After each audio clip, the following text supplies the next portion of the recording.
بسم الله الرحمن الرحيم إنا أرسلنا نوحا إلى قومه أن أنذر قومك من قبل أن يأتيهم عذاب أليم قال يا قوم إني لكم نذير مبين أن اعبدوا الله واتقوه وأطيعون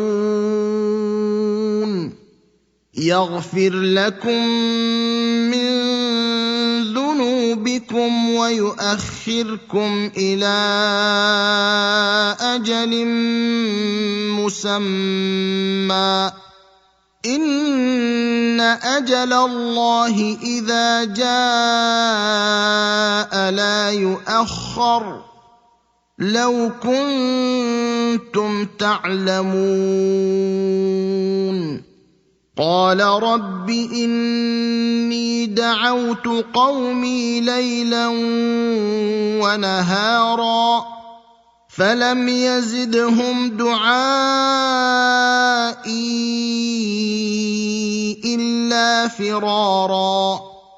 وإني كلما دعوتهم لتغفر لهم جعلوا أصابعهم في آذانهم واستغشوا ثيابهم وأصروا واستكبروا استكبارا ثم إني دعوتهم جهارا ثم إني أعلنت لهم وأسررت لهم إسرارا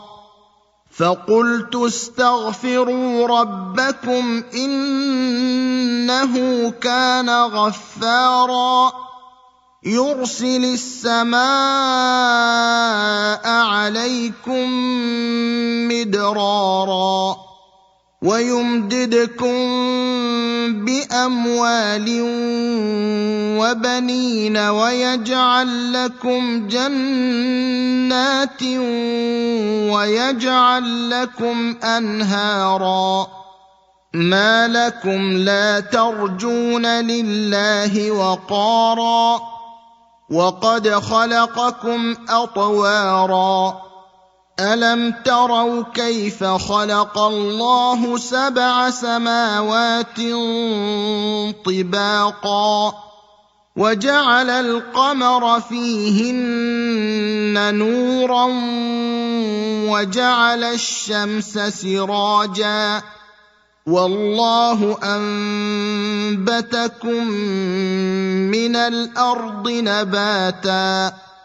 ثم يعيدكم فيها ويخرجكم إخراجا والله جعل لكم الأرض بساطا لتسلكوا منها سبلا فجاجا قال نوح رب إنهم عصوني واتبعوا من لم يزده ماله وولده إلا خسارا ومكروا مكرا كبارا وقالوا لا تذرن آلهتكم ولا تذرن ودا ولا سواعا ولا يغوث ويعوق ونسرا وقد أضلوا كثيرا ولا تزد الظالمين إلا ضلالا مما خطيئاتهم أغرقوا فأدخلوا نارا فلم يجدوا لهم من دون الله أنصارا وقال نوح رب لا تذر على الأرض من الكافرين ديارا إنك إن تذرهم يضلوا عبادك ولا يلدوا إلا فاجرا كفارا رب اغفر لي ولوالدي ولمن دخل بيتي مؤمنا وللمؤمنين والمؤمنات ولا تزد الظالمين إلا تباراً